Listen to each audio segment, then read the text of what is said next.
যে কোনো সংখ্যার শেষে 5 থাকলে সেই সংখ্যার স্কোয়ার নিমেষের মধ্যে কিভাবে বের করে নেওয়া যায় সেটাই আমরা এখন দেখব। যেমন ধরো সাপোজ 25-এর স্কোয়ার, তোমরা নিশ্চয়ই এটা জানো, মুখস্থ করে নিয়েছো। তো সেটা কিভাবে বের করা যায়, যেমন ধরো 5-এর যে স্কোয়ারটা আছে সেটা ডান দিকে লেখো 25, এবং এই যে 2 রয়েছে, 2-এর পরের সংখ্যাটা কত 3, তাহলে 2 ইন্টু 3 দিয়ে করো, তোমার হয়ে যাবে 3 দুগুণে 6, তাহলে তোমার অ্যান্সার হয়ে গেল 625।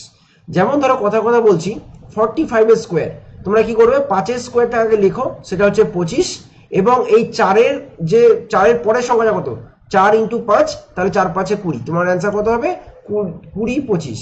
যেমন ধরো কথা 85-এর স্কোয়ার, সেটা আমি কিভাবে বের করবো, 5-এর স্কোয়ারটা লিখবো 25, এবং 8-এর যে পরের সংখ্যাটা সেটা কত 8 ইন্টু 9, তাহলে অ্যান্সার হয়ে গেল 7225।